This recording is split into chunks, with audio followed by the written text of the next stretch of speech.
right, we have a quorum. Mr. Brandon said he's a few minutes late. There's a wreck on 7.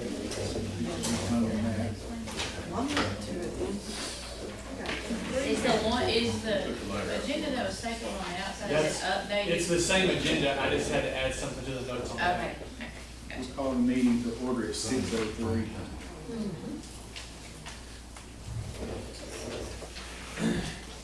There's nobody signed up for public comment, so we can move past that.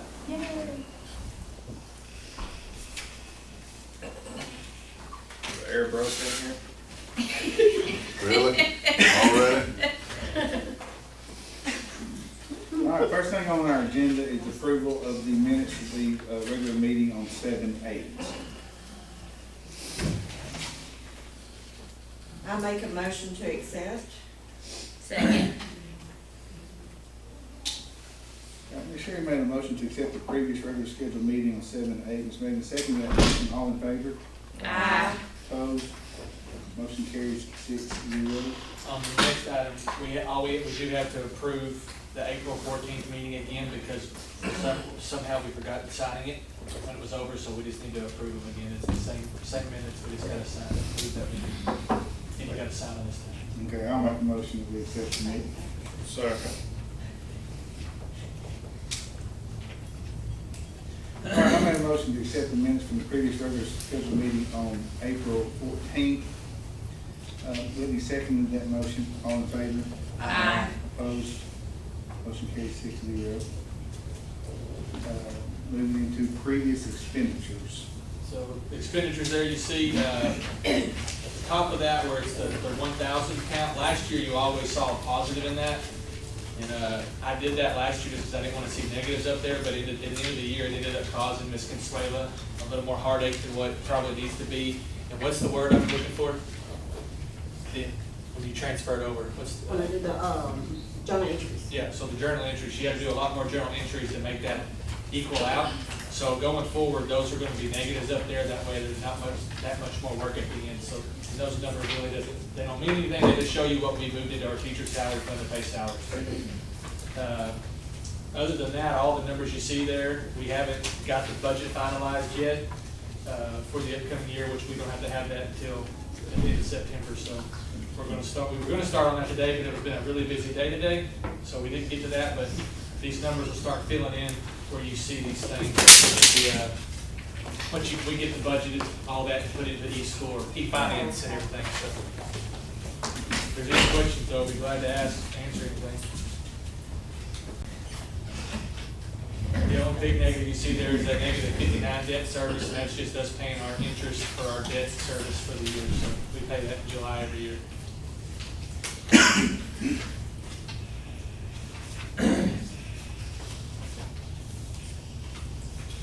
right, if there's no other questions on the previous expenditures, I'll make a motion that we accept them.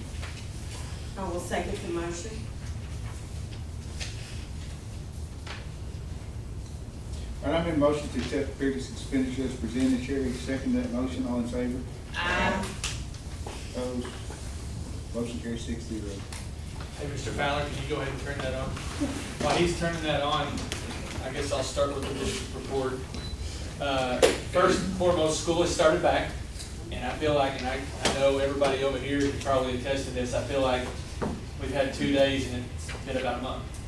That's what it feels like to me, and I know the people in the buildings, and I know Mr. Jason and all of them, they're working their tails off, so I know they probably feel the same way, which is kind of why I moved this to tonight instead of tomorrow, yesterday, being right after school.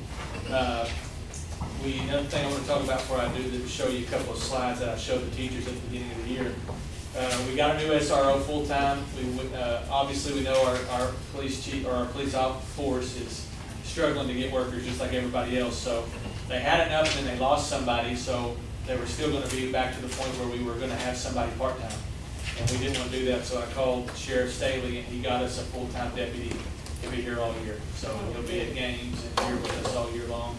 And I think we'll need to, pay-wise, we're going to get a better deal through the sheriff's department than what we were able to do here. But again, it's nothing against our city officers. It's just they're overwhelmed and they had not, they didn't have enough people on force to do those things. So those are those things. But First thing I want to show, I showed this to the teachers at our back to school PD on last Monday. So the first slide here, this thing working? Gotta turn it on. There we go. First slide you see is just the substitute pay by year. You can see 21, 22, 22, 23, and then 23, 24, 24, 25. This year here, for whatever reason, pre-K wasn't coded right, so there's nothing there. But you see, this line's 40,000. You can see where we were at the year before, Greens High School, Blues Elementary, and then you can see where we finished at last year. So we were well below where we were at the year before. You got a 3 or 4 year total. You can see 116, 145, 157, and our teachers, and we bragged on them a lot. They dropped it under $100,000. So, you know, the goal, the state average is about 60 to 70,000. So I kind of tested them and pushed them to get to about that 60, 70,000 mark, and we could possibly look at bringing in the Christmas bonus and stuff like that back in if they can get us to that level. So that's still a good $30,000 to $40,000 drop that we got to get to. District expenditure. So this is where I kind of want you to see where we're at the end of this school year. So this is what we spent in the last 3 years. In 2023, oh, Mr. Fowler, I don't know what I did. They can see, I can still see that though. Gets that right? So you can see in 2023, we spent a total of $9,318,480. In 2024, we spent $10,646,335. And I don't know if anybody y'all know what happened between 23 and 24. Do y'all remember? The governor came in and changed the salary schedule. So that's Yes. a part of that. It's a big jump, and it's a huge jump when you add the salaries to it. So that's over $1 million jump. And then in 2025, you see we spent $9,576,918. So obviously, you know, the one big thing that we were proud about, we talked about and bragged on is teachers, everybody in the room with us now. Heck, even Ms. Harrison was a part of that for us last year. So we spent $1,069,417 less last year than we did in 2024. And the one thing I'm really proud of is you see in 23, back in 23 before salaries where they were at, is we were at 9.3 million. We're only about 200,000 over that with salaries included. So I'm very pleased with that. Now this is our funds 1, 2, and 4. You guys have heard me say these. These are the 3 biggest ones. These are the ones the state look at. You know, 1 is our teacher salary, 2 is operating, and 4 is your debt service. So in 2023, and you see we had $7,638,272 spent. 2024 was $8,817,837, and then last school year we spent $8,146,840. So we spent $670,000 less than we did the year before. So again, going in the right direction. Now I'm going to show you 3 slides to get to an overview of the last slide on here that I'll show you. So this was fiscal year 25 or 22 fund balances overview. So in funds 1, 2, and 4, and again that's teacher salary, operating, debt service. We had one at the end of the school year, fiscal year 22. We had $1,342,336. That's in those funds. Then in the building fund, we had $3,001,926. A total balance of $4,344,262. So that's what we had in fiscal year 22. Fiscal year 23, and again, I'm going to bring back these numbers at the end. Fiscal year 23, in those 3 funds, we had $1,367,936 at the end of the school year. Building fund had $2.3 million. Dropped down to total balance of $3.718109, so you can kind of see that trend going there. And then in fiscal year 24, we had $1.294870. Building fund is now down to 1.56, where it's at as of now as well. So total balance of 2855864, so 2.8 million. And then you come here. We knew we were going to drop our ending balance, so this at the end of last school year, we were at 978,792. Building fund wasn't touched as 1.56994, and then we got 2.53986, which you can see how the total balance has went down in the past several years. But now where you see where I showed you all this to show you this. So at the end of the fiscal year 22-23, we lost $626,153. At the end of 23-24, our total balance dropped $862,245. At the end of this past school year, our total balance only dropped $316,078. So again, that goes back to the money that we saved, that we spent less in a year is the reason. So I'm really, y'all know where we were at when we started last year, but I'm really pleased with this number right here because it showed that we spent less and we're not dropping that deficit. We didn't raise that deficit, we dropped that deficit by $546,000. So are we out of the woods yet? This is what I told the teachers, are we out of the woods? No. But we're going in a very good direction to get corrected really quick. So I'm faster than what, I'll be honest with you, I thought we could do it. But 316,000, and that number, I'm gonna give you some more numbers real quick that I'm very proud of for the month of July this year compared to last year. So those are all those, and I'll finish with these numbers up here. So, so this is just what we spent in July. I always try to give you guys a month-to-month difference. So in 2024-25, last school year in July, in all accounts, we spent $499,426. This July, we spent $288,884. That's a difference of $210,541. So again, that's a good, if we're talking getting rid of that 316 there, that's a good start to it. And then in counts 1, 2, and 4, the three big ones, last school year we spent $476,172. And in this school year, out of those funds, in July we spent $272,390, which is $203,782 less. So, again, it's not easy being the person that has to tell people no. And I know there's people upset about some things that we're having to do to make things right, but we're going the right direction. And I think those numbers, especially the one from last year, this year, and even from the 2 years ago, we're just going in the right direction. Another thing I want to mention, and I'm glad he's here, he's going to talk about our HVAC in the gym here in a minute, but in our maintenance and operations in July of last school year, we had spent $186,06. And again, we were still calling Riverbend, and we were still calling Lone Oak Motor Service Company to fix things and things like that. So this year in July, we spent $71,328, which is a $114,000 difference. So that's why you see there why that July is so much less this year than what it was last year. Now again, every month are we going to be below what we spent last year? No, we're not going to be able there. But this month we were way below, so it's a definite positive going in the right direction on that. So. Coach, don't forget to add about that $26,000 that we have for that transmission for that bus. Well, yeah, last year you got to take the $26,000 for a transmission out of the bus of that too, so it was a big chunk of that. But that's all I have. Y'all have any questions? How do we make it $316,000? Well, with the salaries right now, with just the salaries that we absorbed last year, we're going to be pretty close to that. Now, obviously, with HVACs, I'm going to talk more about HVACs because we got several having issues right now. There's going to be some cost, but I do think that we can do that. Will it be tough? It'll be tough, and probably not going to be some happy people, but I think we can get that back where we're at, where we need to be. So. And everybody has what they need, maybe not what they want, but what they need. As Mr. Fowler and I talked the other day, our teachers have what they need. Okay.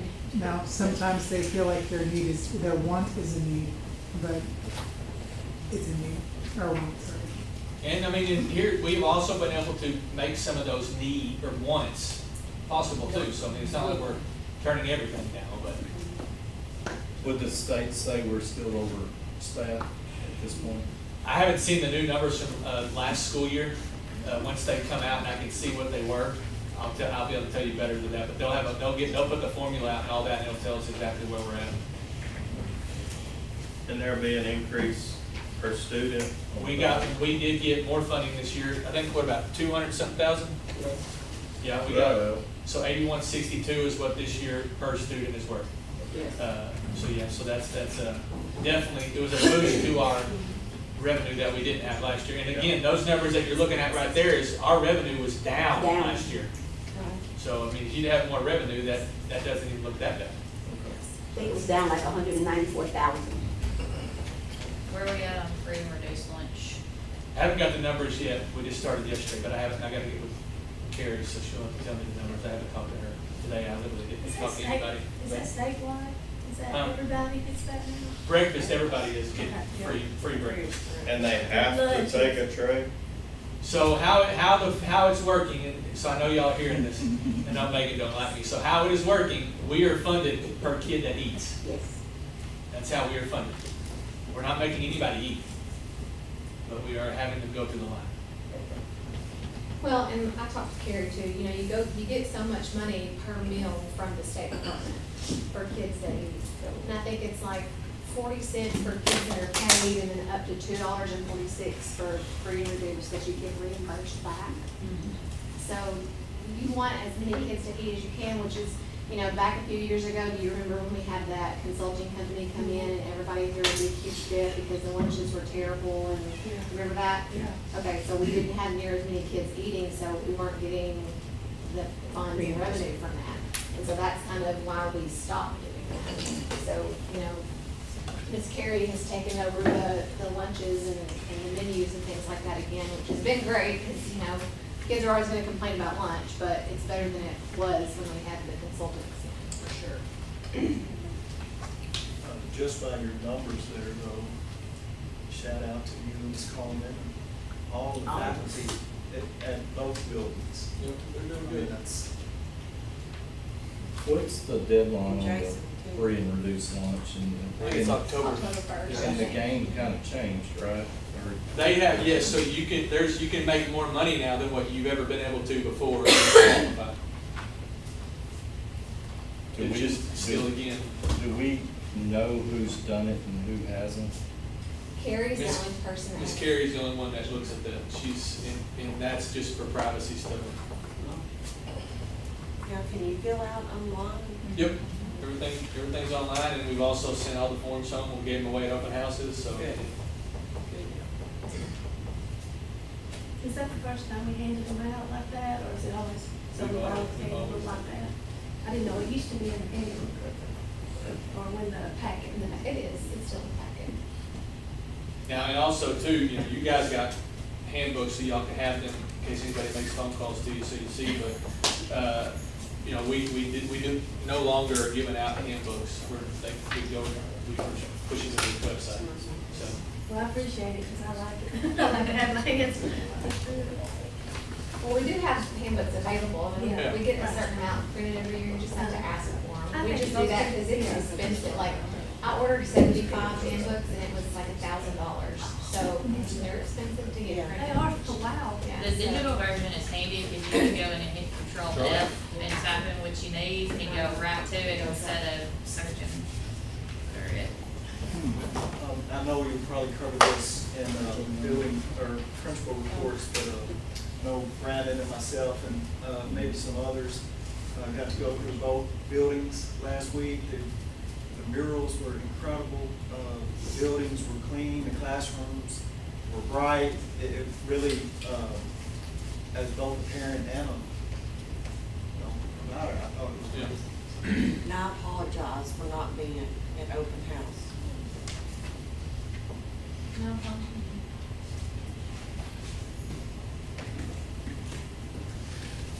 Did anybody got anything else for Coach Green? We'll move to, Ms. Coleman.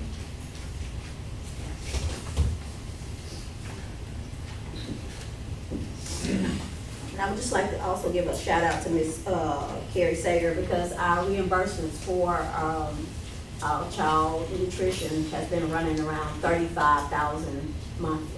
So anywhere between 30 to 35,000 a month for our, reimbursements for our students.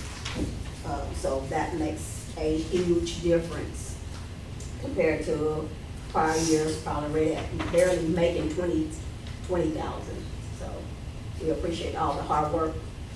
on She's behalf had a of lot of her. stress. Yes, She really has. yes, but she's been working very hard and very diligent to make sure that she tries to order the foods that she knows that the kids are eating. She's doing a good assessment of knowing what they like and what they don't like and what's working for us. And then also being cost efficient with it as well. So that's helped us a lot. And again, our preliminary, funds, which are our 6,000 funds, which are federal funds, they're starting to be, the allocations are being released. So they're not all being released at one time, but they're coming in daily. So I was showing Coach this morning, some of the funds that we've, have started, allocations that have been, released, which is our 6501, which is our Title I, and our Title III have been released, and then there are some others that are slowly being released. So we're kind of keeping an eye on that daily, for that. But, again, working hard to make sure that, and we don't want teachers to feel like that everything that they know. Because when we go to our meetings, well, when I go to my meetings, they are pushing to make sure that the money that is spent, is spent based on the student needs. Is it student driven? And so these are public funds, again, that we have to show that we're being good stewards over.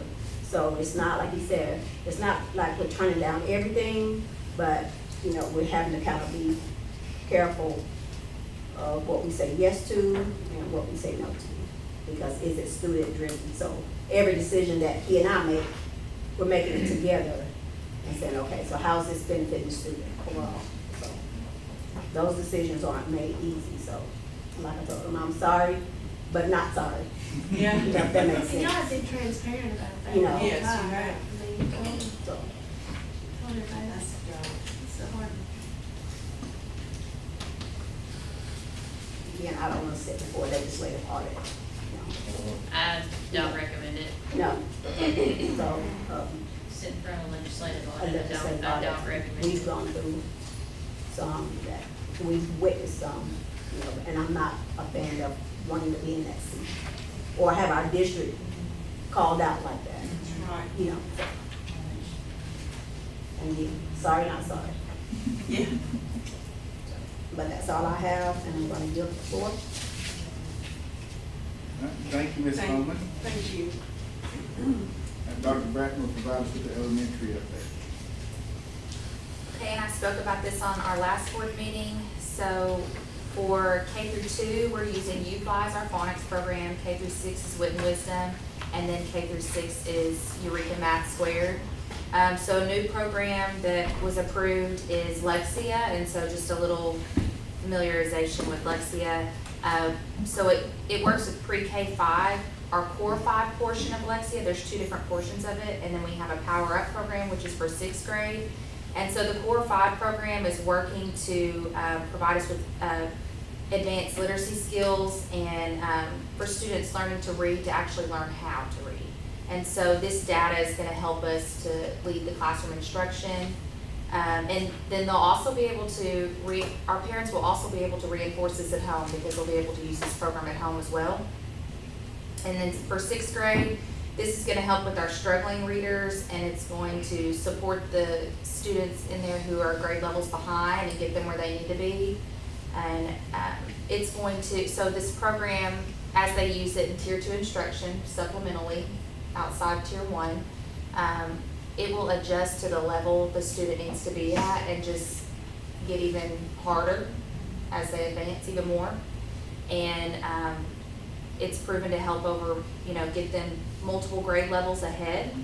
And so it can provide those grade level skills and close in those gaps as well. And so they can use that portion of the program at home too.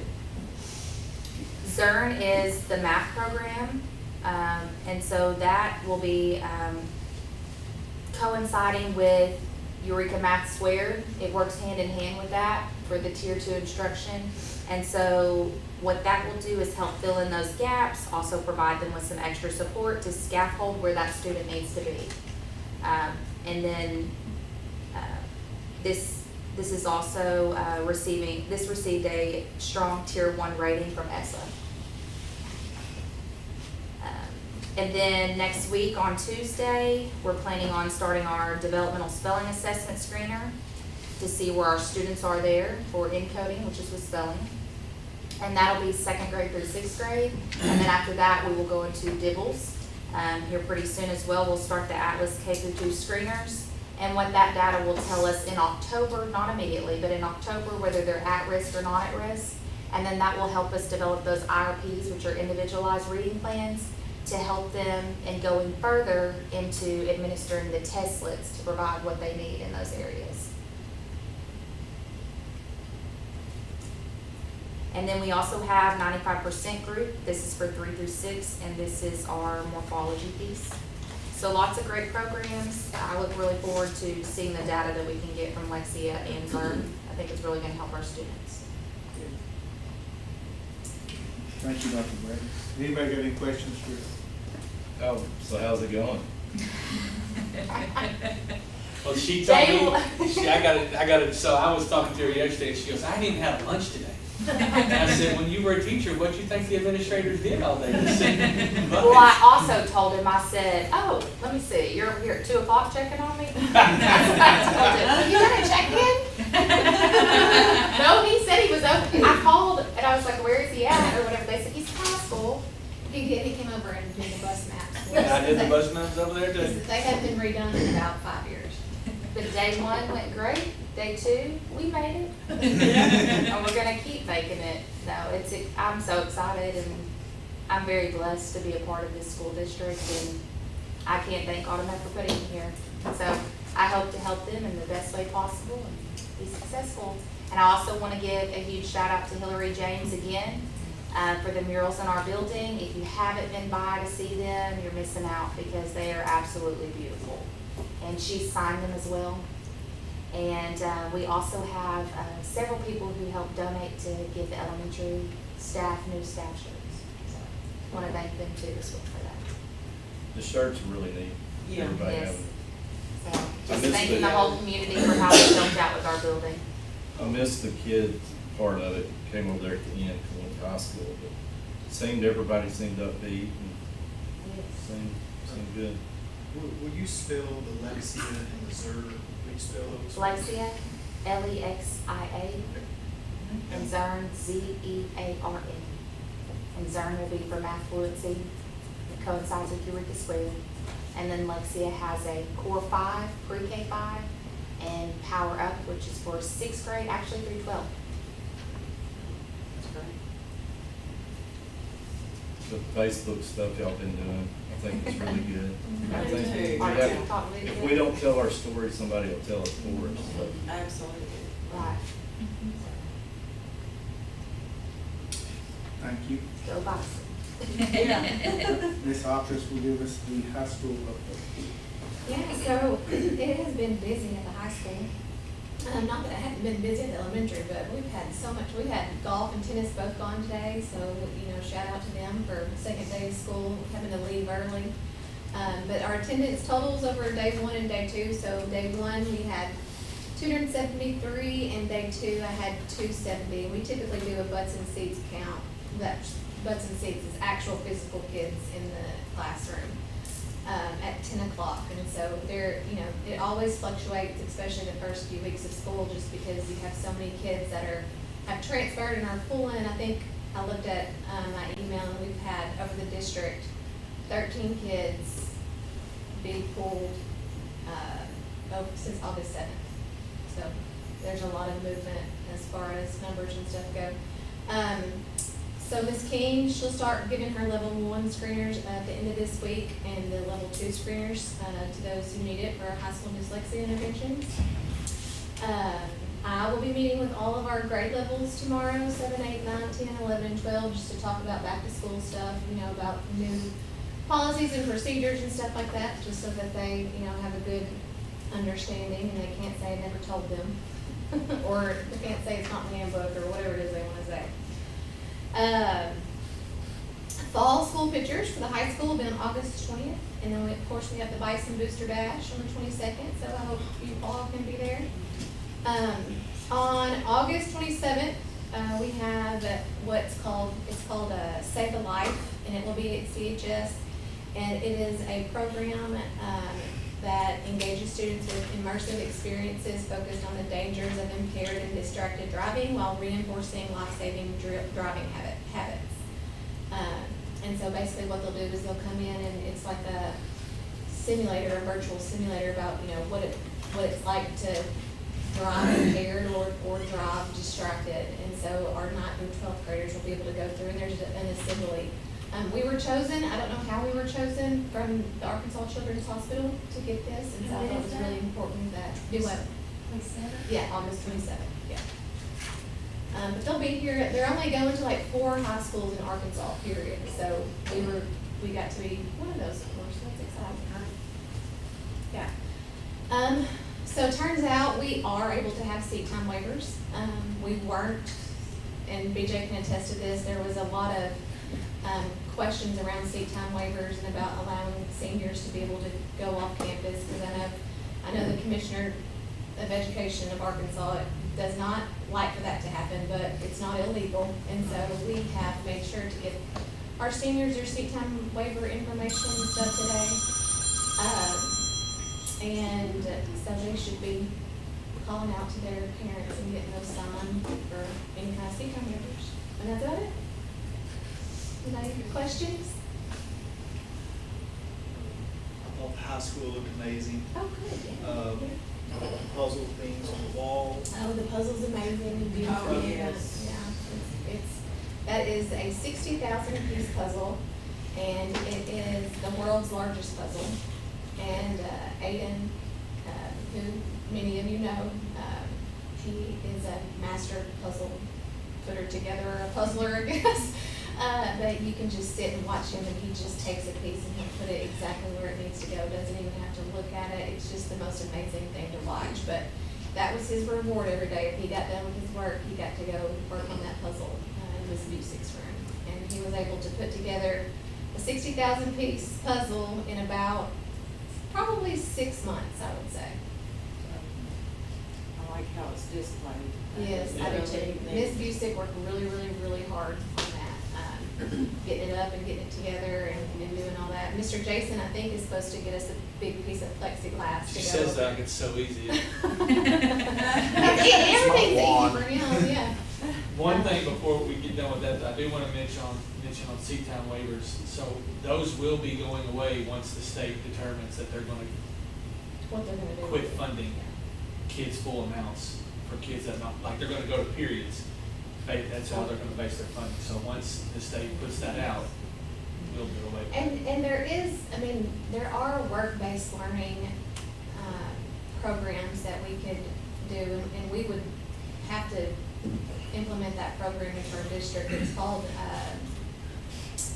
curriculum practicum or something like that, but it's a little more detailed than just a seat time waiver. That, you know, people have to go check, and you know, they have to come to class once a week and do different stuff. So there would have to be a dedicated teacher for it. But it would allow us to tie a course code to that, so we would still get funded for it. So that is a possibility. And right now, like Coach said, it's, you know, we're still being funded, you know, fully for our kids. But as the department said this morning when I was on the phone with them, they are looking at funding districts by courses, enrolled courses for students. Anybody else have any other questions for this office? How many new teachers do we have in high school? Ooh, let's see, I've got 5.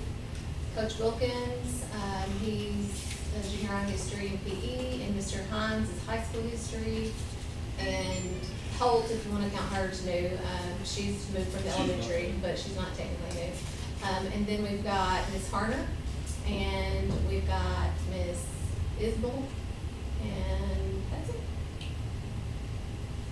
And everybody was there first day? And Everybody was there the first day. Yeah. Yeah. Were they there the second day? They all did show up. So second day, yes. Ms. Harner said, she is a transfer from Jacksonville, North Pulaski, and she was walking to the teacher's lounge one day, and I go, hey, I was like, how's it going? She's like, these kids are so nice. And I was like, I know they are. What did she teach? 8th grade science and physical science, or 8th and 9th graders. Well, thank you, Ms. Megan. At this time, we'll move into executive session at 6:38 to discuss classified personnel. Stay with me.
executive session, I thought we lost you, Ms. Harrison. 6:57.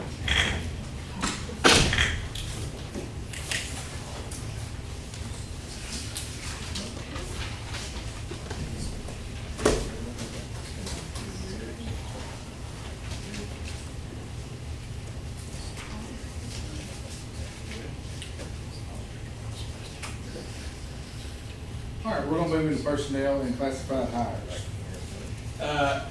I am enthusiastically asking you and recommending that you hire Kathleen DeWar as a full-time bus route driver of our Humnoak All-Port route, effective her completing all certifications to operate a school bus in the state of Arkansas. Currently, she passed her written test yesterday, I believe, talking to Blake, so now she's gonna get with Blake next week and start working on the driving part and the walk around and all that, and then hopefully by mid-September to late September, we'll be able to hire her or get her full-time. And again, this is based off of her completing all the stuff that needs to be done. But it's important for us just because, I mean, yesterday we had to have a sub-driver, had to have Coach Warren drive the route out to north, so we're down to 3 drivers. So, you know, it would be helpful if I can come off and just be a full-time sub to try to take some of the weight off of our other kids, or other drivers, which is coaches, and other people that have that. So I'm asking you again to recommend that you hire Kathleen DeWar as a full-time route driver, effective her completing all certifications to operate a school bus in the state of Arkansas. Okay. Second. All right, Manny made a motion to approve the offering acceptance of Kathleen DeWar as a full-time route driver for the Humanoak All-Port route effective on her completion of all certifications, operating the school bus in the state of Arkansas for the 25-26 school year. Whitney seconded that motion. All in favor? Aye. Opposed? Motion carries 7-0. New business, we'll move down to the gym HVAC. All right, I got Mr. Jason here. Is he still here? I hope he hasn't left. He's gonna kind of go over some stuff with you guys, but I want to at least give the recommendation, that way he's able to explain a little bit more about the recommendation and things like that. So first and foremost, I want to recommend that you approve the contract with Powers Incorporated to replace both units in the high school gym. At the cost of the north unit will be $116,404 plus 24 cents, and that's before tax. The south unit is a cost of $208,552.54, and again, that's without tax. Total cost for both units together is $324,956.78, again before tax. We had 2 other bids, so we had 3 total bids. We had a bid from Train. Cost for those units, both units, total cost was $376,196.66. And then Middleton Heat and Air came in last, and they did a bid for both units of $447,642.86. Again, we all know, we've talked about it at length, our gym units are out, and it's a sauna in there, so I'm gonna ask that you approve that, and then I'm gonna follow that up with a second recommendation, which should be 2 different votes. With where we're at and trying to save money and not have to purchase so much at one time, I'm gonna ask that you let me start the process with Stevens Inc. about a 10-year fixed loan, or fixed interest rate 10-year loan. I'm gonna try to start that process tomorrow with y'all's approval, but I want to get all that out. That way Jason can come in and talk about the units, and I know y'all have some questions for him too. So Jason, if you'd like to talk about the units and tell them everything we talked about. Based on, we've talked about so much, what are you, So just the units that we're gonna go with and why we're gonna go with them. The biggest thing is that if you try to swap brands or unit-based, your footprint does not fit the same as what we have there. What ends up happening is the units are either bigger or they're not configured the way that we need them to be, so then you end up doing more duct work. We'll end up busting the walls out, pouring additional concrete, because they will be oriented in a different way. Plus, you have to have one that has the exact CFM or close to what the building was built for in the first place. And the problem is, in the last 5 years, the AC world has just been flip-flopping around, and everything is changing because of the energy era that we're going back through and all of that. And so they're changing the CFM ratings, they're changing the voltage ratings. They've just changed the Freon. So all of the Freon that was last year is done away with. They're going to a new base Freon, which what that does, and I know that means nothing to most people, but the problem is the units that we get now, we don't want to be obsolete in 5 or 10 years. Or if, like one of the people today that was talking about it from Train was trying to get us all a self-contained unit for the south side, which we have a recovery wheel, which basically what it does is it filters carbon monoxide in and brings it back in without losing efficiency. The problem with doing that is those don't have a very long lifespan. So if they're all self-contained, the end game will be if that wheel goes out and 5 years down the road, they do not reproduce that wheel, then we're going to theoretically change a whole unit that's only 5 years old that has a lifespan of 15 years. Most people, they want the upfront money and get it installed and gone. The problem that you have with that is most of these units don't have very good warranties because they're commercial-based warranties. Usually it's 1 year manufacturer, 5-year compressor, and 10-year on a heat exchanger. So where we're at, if no matter who we go with, we're several weeks out. We have a gym that has no air. We've been working on this, for 2-3 months now. And the longer we go without that, we take a chance on losing the gym floor. We might have to have some added air for any events that we have at a cost of about $5,000 a day. So it doesn't take very long to run that cost up. The other issue is in there, if the great gap in bid proposals is because, to be honest, most people don't know what they're bidding. And it doesn't matter if I explain that or BJ explains that, we can only give an account for the manufacturers and what they tell you. And the biggest problem with that is most of the manufacturers send a guy out to represent them, and they really try to talk over your head to be vague so that they don't basically get anything that's nailed down, and they just want to sell a contract. And that's basically what's going on. One of the reasons that Powers came in so much under budget is because we've worked back and forth with them because we do know what we're needing. But the problem is, either way, we are still retrofitting a new unit into an old building. And the Freon will be different. Like I said, in the Freon, the exchange rate of air, like he said something about the air not being on in here, and what most people don't realize is these units are not weather makers. They are air conditioners. They can only turn around what is inside the building and be efficient at that. The problem with that is all units are not equal. So that's one of the reasons that we're trying to stay with something similar to what we have. It will be a closer fit. And there's, to be honest, that school's in much need of quite a bit of air issues, because the people that have been working on these units don't care. They make their money by getting a service call and coming back. 90% of the ones that I have fixed was very poor installation or very poor maintenance. Not that the maintenance wasn't done. Capacitor, for instance, is supposed to be screwed down. Most of the time when I open the door, they're dangling. Not a good thing. It's electrical.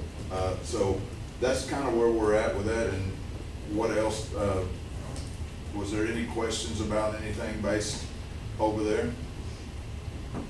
What warranties do we get with this? Well, here's the thing. There again, there are very little warranties on commercial units.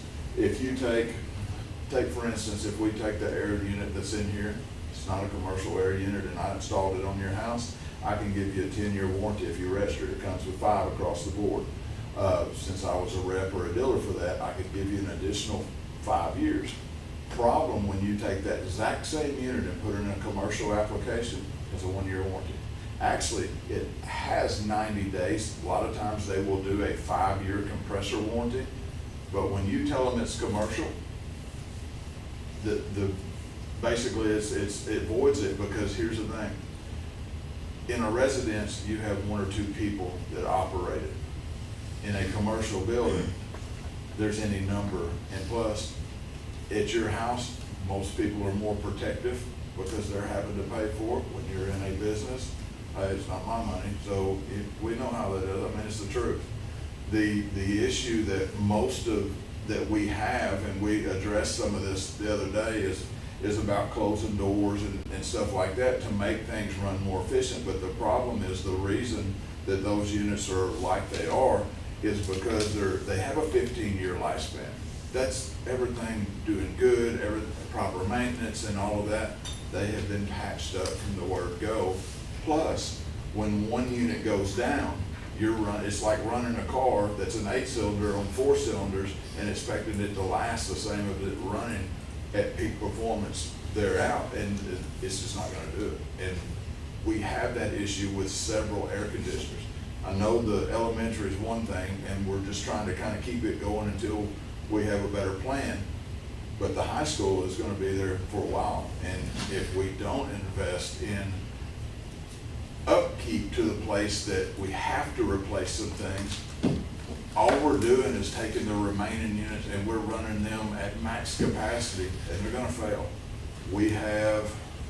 I worked on 27 of them last week, because when they're at max capacity, because we have some that are making up for others. And the issue with that is, when those go down, what do? And parts are scarce right now, because the transition from last year's Freon, the 410A to the 454B, this year, we had plenty of Freon for the 410, no units. Plenty of units for the 454, but no Freon, because their jugs at 110 degrees pop off and it lets the Freon out. And with that said, Freon is going to be, from here on out, we've been trying to buy a little. When I see that there's a jug available, we try to buy it, because if we call for a service company to come in, it's $158 a pound. If I buy it through my license, it's $16 a pound. So, and there's so much of a shortage, and people will say, no, there's no shortage. Yes, there is. The end game of that is, there's been one jug of 454 in this state for the last month. We own it. It's sitting over there, and we don't have a 454 system yet, but we're fixing to have 2 or 3 of them. I don't want to wait until the end result is that we have the unit, don't have the Freon to service it. And if that's the case, and it will be the case, the Freon will be $200 or $300 a pound, and whoever has it makes that money. So, anything that I'm not covering there? So I have a couple of questions. Okay. So we have 2 units. They're pretty close to the same, but one has the clean air stuff to it, correct? There was no way to piece together 2 to make one. No. For one, they're 2 different style units. Northside is a Trane Voyager unit, which was their flagship.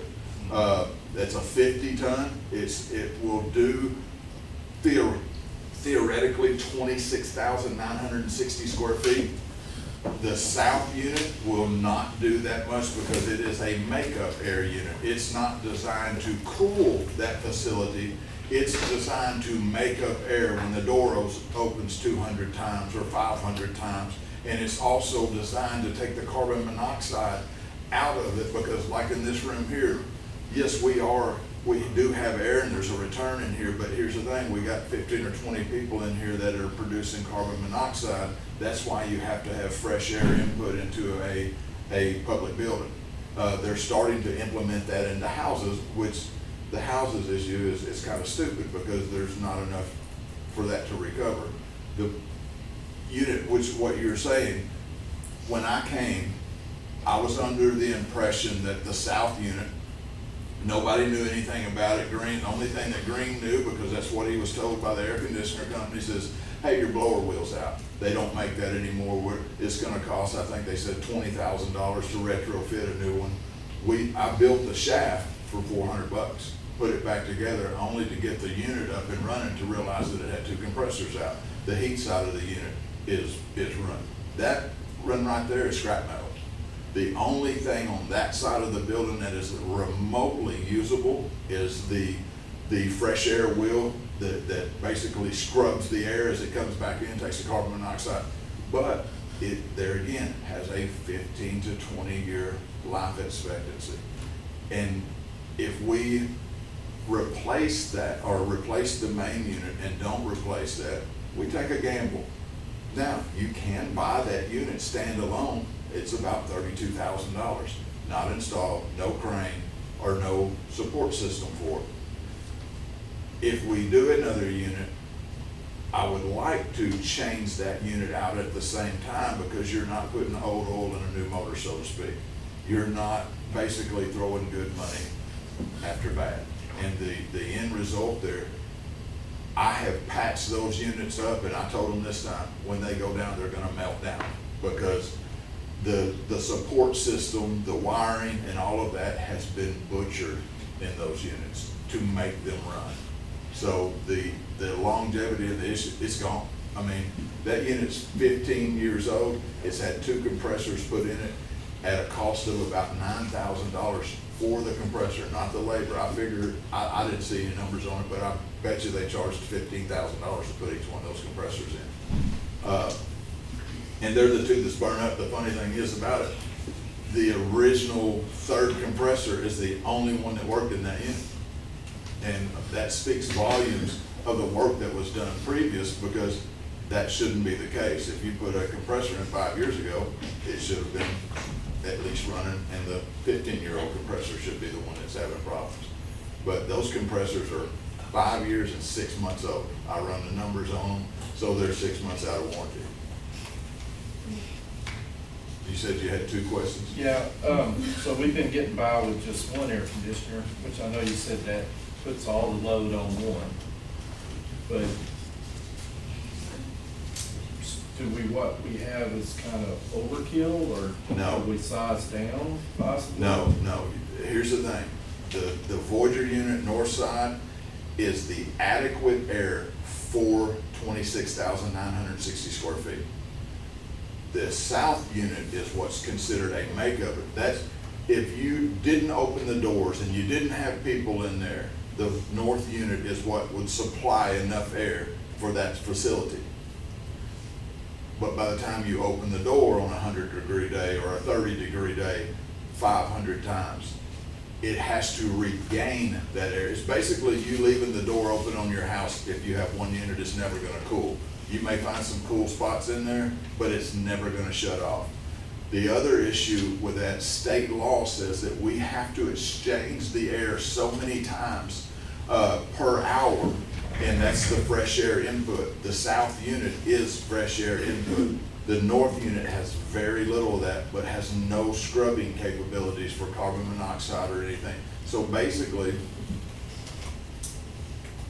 them running that air on the north side for so long was not good in the first place, because it did not exchange any air, did not exchange any carbon monoxide. And I actually called Tim Woodruff, which is the main guy here in Arkansas, it's over the state health department. And he goes, look, you have to get that fixed. I will allow you, I said, we're in that process, we're taking bids and all of that. But the issue is, if we pack that stadium today, and we had makeup air in it to clean it out, we would have to leave the doors open because of the carbon monoxide buildup. And so it's, when you run both of them without it, it's not right, and you can't do that long term. We have started practices and other things, I believe, with students in the gymnasium. Correct. I have been telling them against what we talk about on the air side for those people that, Jason has been opening some of the doors, because we have no transfer right now, and that is to allow some of the air. It's hot, but it's hot in there already. We still have to have some type of air transfer. So with our school, we have obviously air conditioning in the classrooms. So these units are just the gym only, or? Just the like gym, this, where- the little foyer area, the, concession area in there, yes.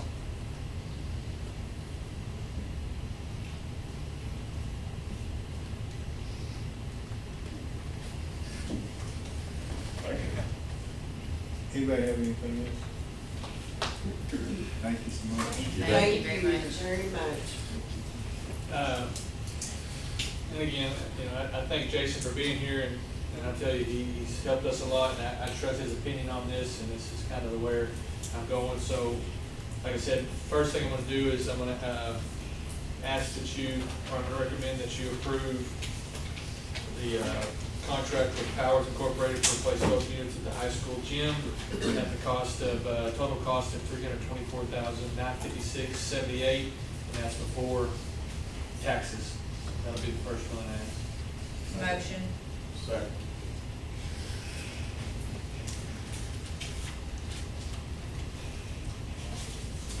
Thank you for explaining that so someone like myself can understand. I have to have it explained to me that way. Great job. Ms. Megan made a motion to approve the bid from Powers to replace the north and south HVAC units in the high school gym for a total cost of $324,956.78 plus tax. Whitney seconded that motion. All in favor? Aye. Opposed? Motion carries 7-0. Then the second part of the, under the HVAC is, starting a loan process with Stevens Inc. for a 10-year, fixed interest rate. Again, we could easily pay for that. I'm not saying we couldn't, but I think just where we're at, I feel financially making the right decisions for our district. I believe doing that over 10 years and getting a payment of anywhere between $30,000 and $35,000 is the best ideal for us. There's no question that we could easily do that each year.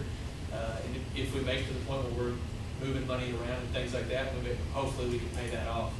That is my plan of that. And again, all I'm asking for your approval is to start this process. I'm not asking you to approve a loan at this time, just the process of that, in order for us to move forward. Again, I'll bring any loan and information to you guys for your final approval before anything is done with that. I second the motion. Whitney made a motion to approve the process to move forward with Stevens Inc. to bid out a 10-year fixed interest loan paid for the gym HVAC units. Michelle seconded that motion. All in favor? Aye. Opposed? Motion carries 7-0. Thank you again, Mr. Jason. Thanks, Thank you Jason. very much. Thank you. Thank you, guys. I'm gonna jet, so. All right. We're gonna move back up to the school RN contract. I'm gonna recommend, we do this every year, I'm gonna recommend that you approve the Emily White RN, as our district registered nurse for a health plan review consultation. The district using Ms. White to review any student health plans with students that have medical needs. This contract will not change from previous years. The contract is amount for $2,000 payable in the amount of two $1,000 increments at December and May. I'll make a motion. Second. Go ahead. Second. Michelle made a motion to approve the RN nurse agreement with Ms. Emily White for the 25-26 school year at a contract value of $2,000. Mr. Adams seconded that motion. All in favor? Aye. Opposed? Motion carries 7-0. ALE. All right, the next is our ALE Hub MOU with Dawson Co-op. I recommend that you approve the MOU for ALE and Hub with Dawson Education Cooperative for the 2025-2026 school year. Motion. Second.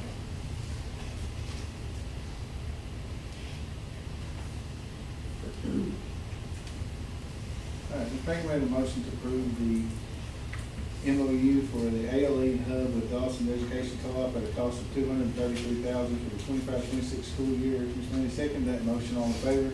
Aye. Opposed? Motion carries 7-0. Elementary principal. The next thing is our elementary principal, June Payne. Dr. Bratton was not on contract until July, but she was working all of June And I'm gonna ask that you approve paying her her hourly rate of pay for the hours she worked between 8 AM and 3 PM, Monday through Thursday in the month of June. I make a motion. I second the motion. Ms. Manning made a motion to approve the hourly rate of pay for Dr. Hope Bradley for the month of June. Ms. Sherry seconded that motion. All in favor? Aye. Opposed? Motion carries 7-0.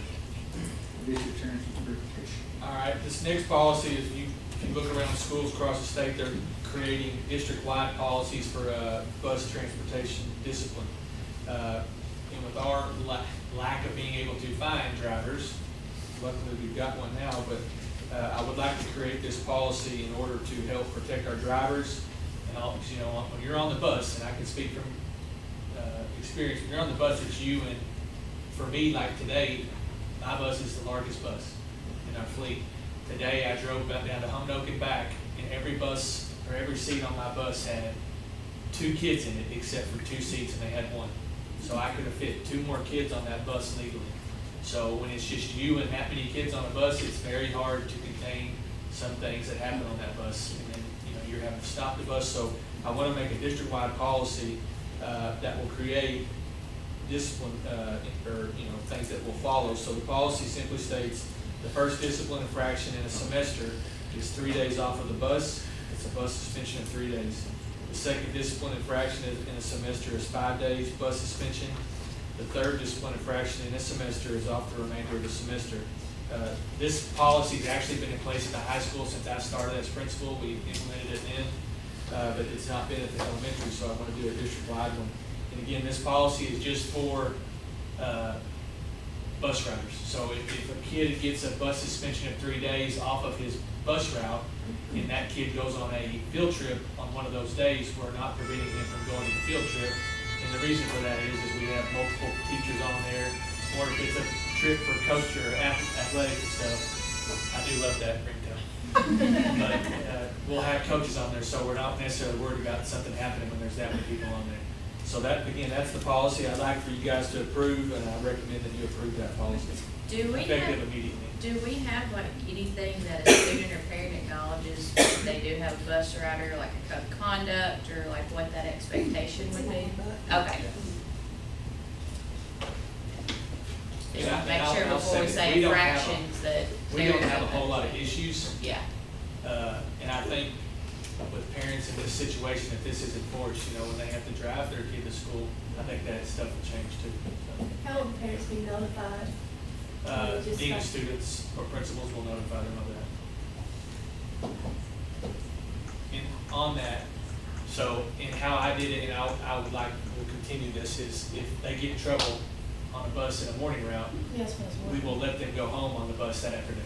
That's what We'll I was- not put a parent out the same day. Yeah. I'll make the motion. Second. All right, I made a motion to approve the district transportation discipline policy as presented for the 25-26 school year. Whitney seconded that motion. All in favor?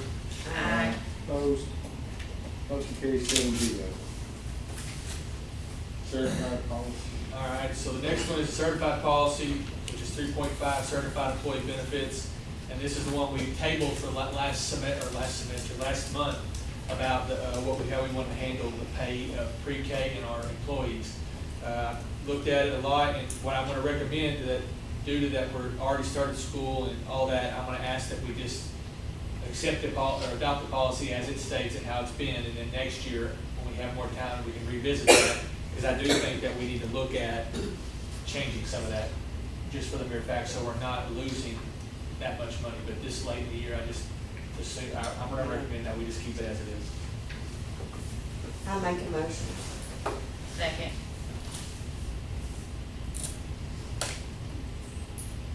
All right, Ms. Sherry made a motion to approve the certified policy 3.5, certified employee benefits with the change for the without change for the 25-26 school year. Ms. Manning seconded that motion. All in favor? Aye. Opposed? Motion carries 7-0. The next one is just the Same thing. family of that other one, but it's classified policy, so again, just gonna ask that you keep that policy as is and do not make any changes for this year. Motion. Mr.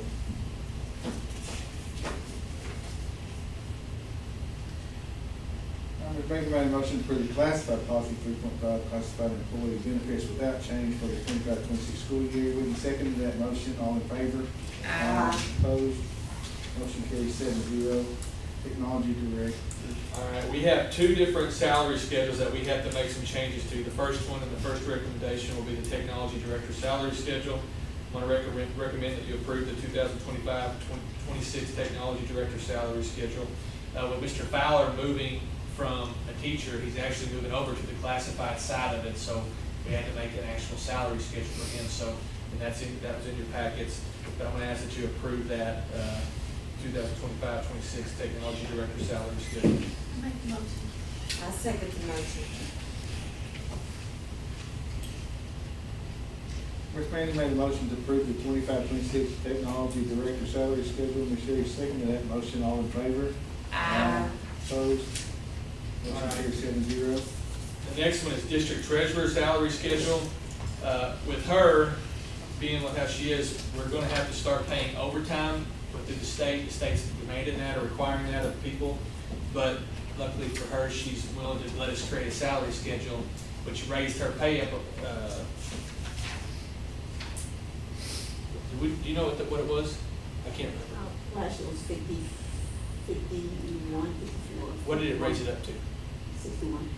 Yeah. So it raised it up, that way we're not having to pay her the overtime. We'll just pay her the salary and she'll still work until 9 o'clock at night and be back up here at 2 a.m. So. Tax on overtime, though. Yeah. I'm joking about her hours, just drive by here about 3 o'clock in the morning. But I'm gonna ask you to approve that salary schedule. Motion. Second.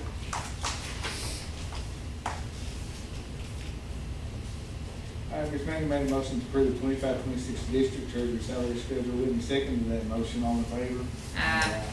Opposed? Motion carries 7-0.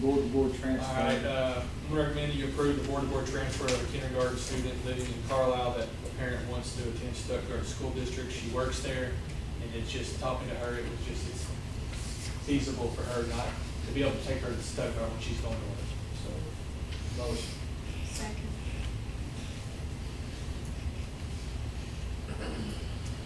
Ms. Adam made a motion to approve the board-to-board transfer of kindergarten student from the Carlisle School District to Stuttgart School District. Ms. Manning seconded that motion. All in favor? Aye. Opposed? Motion carries 7-0. Carlisle School District. All right, the last thing we have for action items is a Carlisle School District employee acceptable use policy. This is our AI, correct, Mr. Fowler? Correct. So our AI acceptable use policy is basically, I've read through it, it states what our employees can and cannot do with AI, basically making sure that they know that they cannot put students' names in there, and, you know, if you're writing somebody up, you can't put their name into an AI deal, all right, that way it gives that. So that's what I'm gonna recommend, that you approve the district employee acceptable use policy for the 25-26 school year. Motion. I second the motion. Ms. Manning made a motion to approve the 25-26 district employee acceptability uses policy. Ms. Sherry seconded that motion. All in favor? Aye. Opposed? Motion carries 7-0. Non-action items, you got more on that side? Well, yeah, I want to talk just a little bit about the HVAC. This is not the gym. Just to kind of give you an idea, and he ran away before he got to talk about some of this stuff. So he did mention elementary cafeteria. We have one unit in there that's operating everything, and it's about to go dead. So we're going to look at doing something with that. And he's already in the works of talking to people about that. And the good thing is these things are under, we don't have to, we just get the best price. We don't have to bid because it's under the threshold. But the pre-K's got a unit that is about to go out, we believe. We found out that today. Let's see.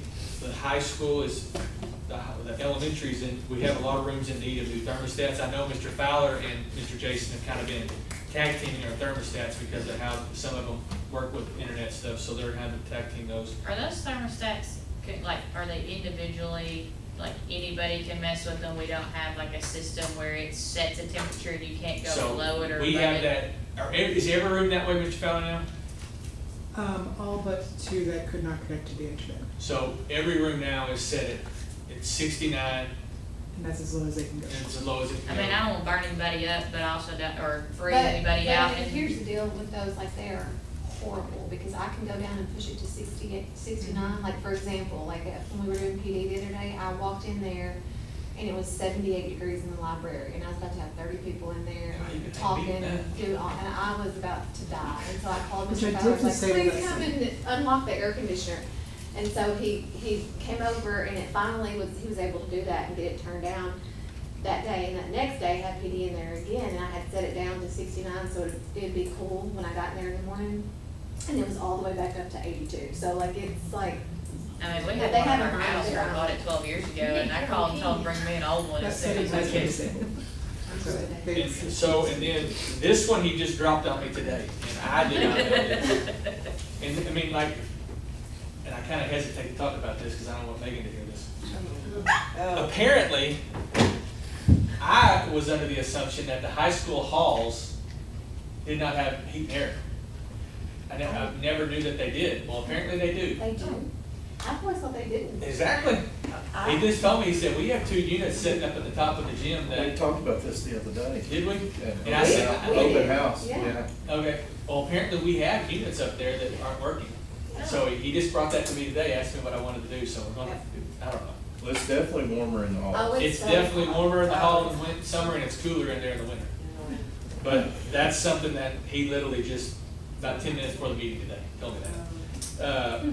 Our teacher's lounge has been out since last year, and I'll be honest with you, I kinda tried to limp it along, but over here, whininess. But it is pretty hot in there, and she's made it a nice place for our teachers, so he's actually gonna talk about a used one, he's actually getting one that was put in, that was too small for what they needed, but it's perfect for us. So that, I think we're gonna get that like at $1,400. So I mean, that's gonna save us close to $10,000 to $12,000. How And they're- old are these units that are now The going building was out? built in or- 2010. At the high school. I mean, I feel like At the we're high just. school, most of them were built are units that were built in the facility.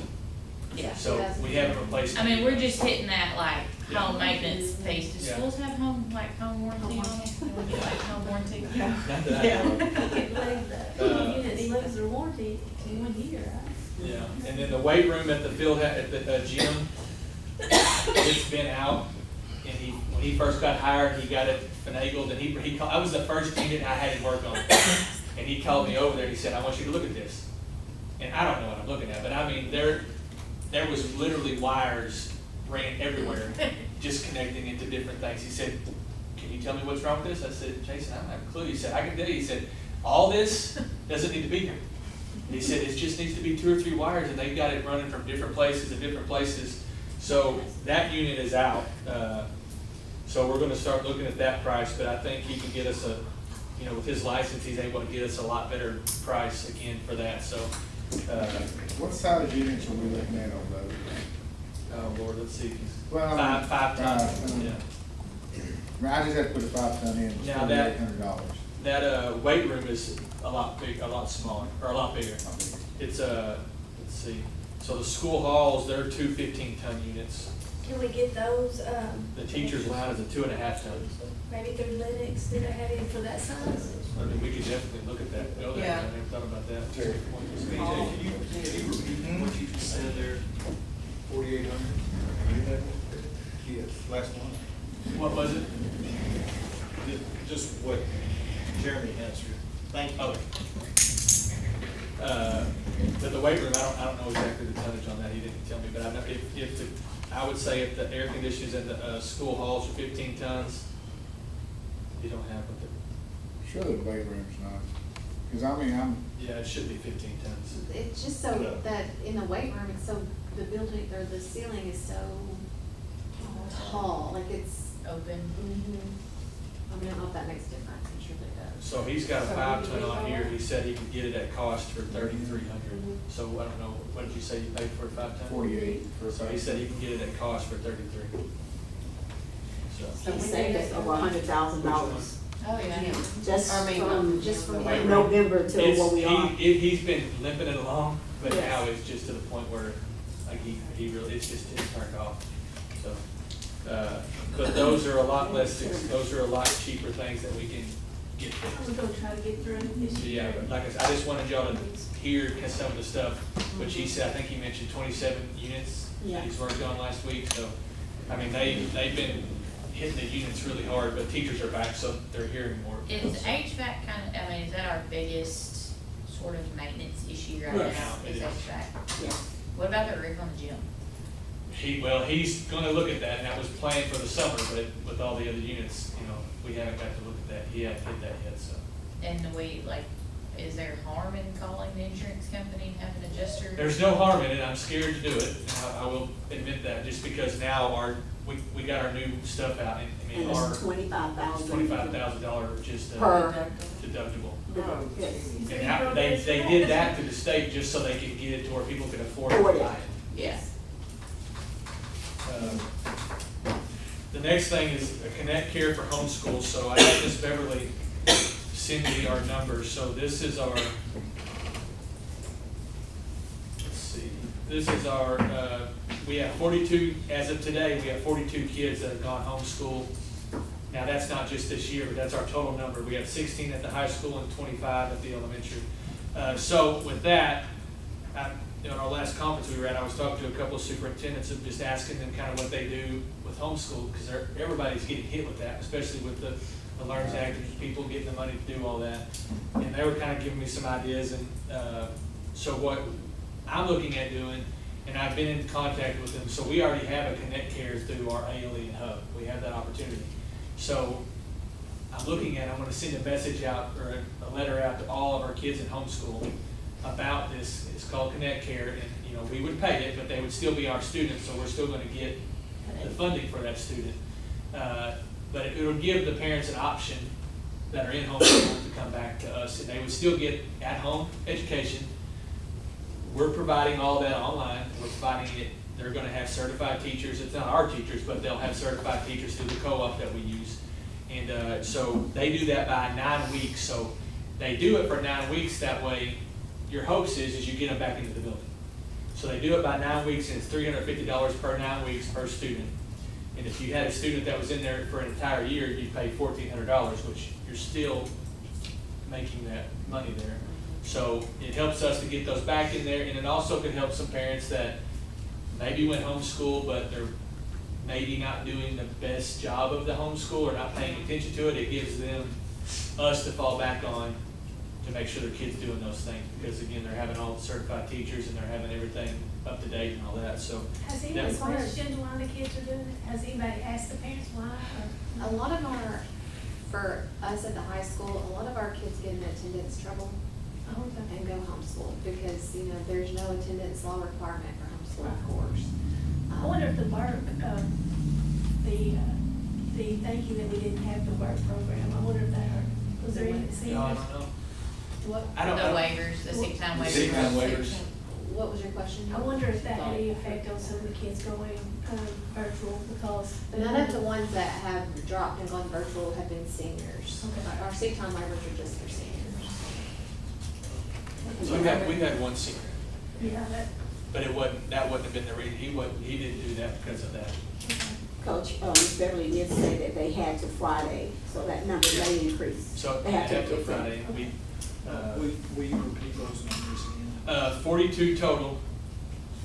And I believe she said 16 at the high school. Yes, And 25. 25 at the elementary. yes. so when will we know, when did? They have until Friday to So do we it. can call up here, we can know if some. Yeah. Okay. And I can let y'all know that. Yeah, let us know. How many No. is that up from last year? Yeah, because we were like low 30s last year, so it's a. But, you know, if you look at it, you get, out of 42, if you get 10 of them back, I mean, that helps. So Connect Care would be, trying to understand how it plugs in. So parents decide, or families decide to homeschool, you have all these options of curriculum or programs. This would be one of those options. This would just be, yes, it would be another, That, if do they they wanted have to. to pay for it? They do not, we would pay for that. So, I mean, you have the Education Freedom Account.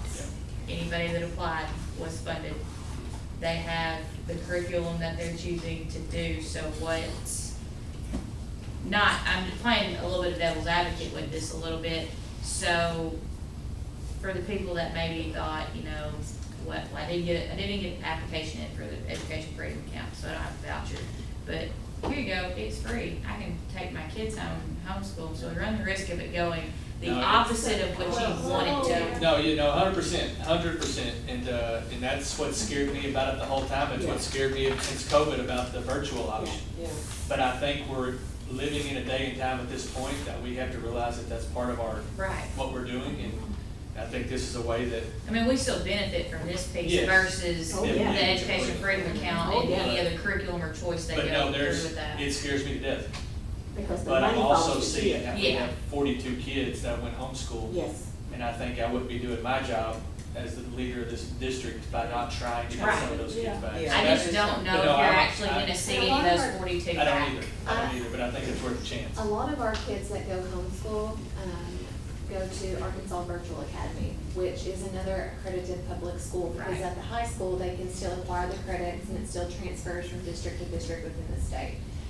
And so that's also free. Yeah. And they are provided with, you know, Chromebook and all that stuff too. So, you know, I guess it's just they'll have to choose which, they'll have school choice, you know? But it does scare me to answer that. It scares me to do it, but I also think we're at a point where we've got to try to start it. Is And this- I had students too with connections, like as far as that in the ALE setting, and so like if a student was expulsion, that was one of our. Yeah, which we already Yeah, do we're that. right. We already do that. And the difference with this though, it would be a K-6 or K-12 option Okay. versus what we've always just done is a. I mean, I'm not opposed to Yeah. it at Yeah, all, no. it's just kind of No, I- the reality of the I situation. think that's a question that needs to be asked, because that is the negative of that, is you do open that option. And that does scare me, but like I said, 42 kids is a lot of kids. You going lose there. your butts in seats piece of it, but not the funding part of it Right, necessarily. Well, it's hard too, coming in, I saw a lot of it where I've had to figure out where to place them. Right. I had to screen them, and I'm looking at what pieces that I have, Mhm. and it may not be a real curriculum. Right. But it's what they can provide me. Yeah. Explain homeschool to me. So, Oh, we Lord. lose that, we lose the funding completely, If they correct? go homeschool, we lose funding completely. But they aren't given a check, they're just, Now, from my understanding, that the state pays if they're using if they're using a paid for homeschool, the state will, if they fall under that guideline, the state will approve it. The state sends them the check. yeah. The parent never sees the money. sends it to the, Yeah. whatever Yes. they're. The curriculum provider, the That- service That's the provider. Education Freedom Account. Now, So then we it's still get, homeschool. like, all the kids that we have that are homeschooled that still play athletics, we get a portion, Yes, like 1/4 of a period, I think is what it is, of funding for that kid. So like if a kid plays football and they're in we keep them in 8th period athletics to play football, we're gonna get an 1/8 of that funding. So by period, so. Yeah, it's by 2 period on that, periods. yeah. It would be a bit intrusive to ask, but it would be kind of interesting to know why. That's what I would. Is it, I You know- mean, is it, and I'm not criticizing our district by any means, but is it a personality issue? Is it an interaction that you have with a staff member? Is it the curriculum that's offered? And I mean, everybody has their freedom to choose that or what they wanna do, but just. When I started as superintendent, and this, honestly, it's a great idea. When I started, I literally, everybody that came across my desk that was homeschooled, I didn't approve it until I talked to them either to email or on phone. And what I found, and the reason really why I kinda got away with it is people just don't wanna tell you. And that's, And they don't have to. and they don't have to. And then the other thing of that is, with the new laws, I really can't prevent them from doing that. Like, I Right. can't say, okay, I'm not gonna approve this until you. Right, tell me. and I wouldn't expect you to do that either, definitely. But I still wanna know. Yeah, actually, like I said, that's Because kinda why I went it away could with help it. address an issue that you don't know you That have. was the goal, that was why I started it, trying Be to, very simple solution. but, Well, a lot of it's social, a lot of it's political. Yeah. A lot of it, they don't care. yeah. And it's easier for their kids to stay home. That's a third. And then of social things that they don't value or they don't agree with society's normal social. And then the other thing's political, they don't, they're. I'll make it very extreme. clear, I'm not trying to speak More ill of extreme. anyone who chooses Yeah. homeschool or anything like that, but just trying to, from a Understand. district perspective, just trying to understand it if there are areas of improvement It that, didn't come across We like had- that at all. yeah, but no, people, Like, we had a your kid that, kid's your choice, you know, we what you just, think's we best. just, dropped a kid, but he applied for homeschool through virtual Arkansas Connections Academy. And last year, he missed 50-something days of school. So of course, we filled out, FINS reports after FINS reports after FINS reports, and eventually, parents get tired of that. Because they don't have an attendance issue for homeschool, and so, now, a lot of times, they also don't, they aren't real motivated either, like the kids aren't real motivated, and so they come back, and then we're having to play credit recovery because we've missed credits and not acquired credits and things like that, so it's a double-edged sword, Oh, man, yeah. on you, because we see a lot of kids go homeschool, but we see some of them come back too, and it's not always, great. I mean, classroom settings and different things are not always the best fit for every student. And the learning environment's not the best fit, so you're making that decision to do what's best to get through Make that child's piece. life the Yep. best it can. I have spoke to some of my kids with services who have chose to go homeschool, because I do not believe they're signing off their right to services when they do that. Mhm. I missed the first, what did you say? My students that are identified with IEPs, they have related services, they have speech, they have OT, they have resource math, they have those things. And just ask them why, because, your child has a learning disability or a learning difficulty, and I'm able to provide those services at no cost to you. A lot of it for like my high school kids is because they wanna graduate early, and they can fast track through some of that, and they don't have near the rigor that we require of students in an inclusion setting, which is required by the state for all those that can't participate in an inclusion setting. So it's a way I've got a student right now who should be a junior this year, and he went to Connections, and he's graduating early, and I don't understand how, but they've just fast-tracked those classes through him, so he goes through the summer. And they've counted some classes differently than what we do on the state side, or on the public school side. Do we have any kids in the district that go to opt out to go to a private school? Now, with private, I don't know of anybody that's gone to a private school. Yes, we've had, Who was it? Or no, who got that? I think we have a few that go either to like the Scott Charter or there's a Oh, yeah, little. we did, yeah, we do have one that goes. We have two. We have, yeah. The charter, it's not charter, no, it's private. No, it's not private. It's we've not got private, charter, but but- it's a, yeah. I think we have one family at, what is it, in Stuttgart? The Lutheran. Lutheran. St. John. St. John's. And I know I have contact with the Christian-based school there in Woodlawn, and I can't ever remember the name of it. New Horizon. Yeah. Most of ours are going homeschool or just either moving districts. Do they get full funding equal to what they would get at the public school to go to the private school? Well, the private schools just get the LearnS Act money, Yeah, it's not the as money. much as, it's not the 8162 that private schools get. Or if they go homeschool as a curriculum, I think it's like 6,000 Is that not the something. education freedom account Yeah. too? Yeah. They don't get the full, But it's still, I mean, it's still a lot. Yeah. And then if those students that are in private school, OTPT speech, I either have to pay for a therapist to be sent there, or I have to offer those services here. that's a Now, good thing. we have Probably- no identified students that take up the offer for those, but every year, We have. several times I we have contact we have them to fill make it out, sure. yeah. Yes. So that's a valid, I'm glad you said that. If a kid does leave our district and goes to a private school and they want that, we pay that. private school, homeschool, virtual, it doesn't matter, I still pay for Yeah, those so I mean, I'm services glad you first said that, to 'cause I know that's 21. never been brought up to anybody in the board here before. So if a kid wants to go homeschool, can the state deny that? No. And we can't deny someone. We can't deny, it. With the LEARNS Act passing, we can't deny anybody Because if anything. we deny them, then we lose that funding. Right, that's what I'm asking, I didn't think we Yeah, could, we but I'm cannot just deny, curious. it. You cannot deny, I mean, like, honestly, even the board-to-board transfers that we do, it's just a formality anymore. Because we Because can't- they can fight it and go we're to the not state, gonna- and the state will overturn it. The only caveat to that I have found is if we have a complex needs moderate profound student move into this district, and I have to hire a teacher, a para, Yeah. and open up a brand new room, and it's just fiscally, not possible for But us you to have do to have a lot that. of documentation to back that to prove it. Are these state laws or are these federal laws? LEARNS Act. That's I'm federal, Her federal. I'm federal. But But the it's LEARNS both. Act is The what board state- and board and stuff like that's state. state law. Yeah, it's both. LEARNS. All of my stuff, Brandon, you can find under IDEA and, 504. Yes. And how many kids do you have? Hold on. Lots. I think I'm gonna last bring it year our back in numbers before ended the at public. 110. You need to, yeah, we'd like to hurry. Yeah, she came in last year, we're gonna have her come in.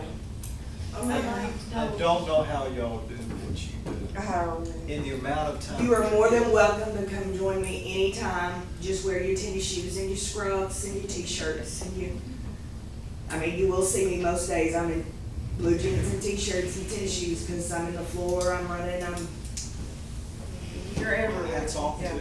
Yeah, but I love those kids. Oh, I have a child with disability. I love those kids. It's a lot of work, but boy, I love it's them a more than I lot of love my own love. kids. It's a lot of love. It's hard, I'm not gonna say, Oh, yeah. it's love. I Pure love love. Lexi too. She's doing good. She's doing, Steve get more independent, I have babies. I tried to bring her to elementary with me, but she graduated on, I was in elementary, but she was over in the high school, and I was like, she just come in my room, I'll take her. Well, thank you. Yes. She's sweet, she with me. Put me in my place too, real quick. She's strong, cause I know you can't believe that would be me. I was She about to knocked say me that. on the ground and making me. But thank all of you and the faculty for all that you do.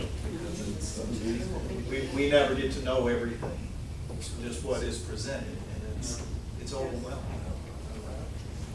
I make a motion with your, No, I done made it. okay, well, I second, whoever needs to second it. Okay, Megan will second it at 7:55. All in favor? Aye. Aye.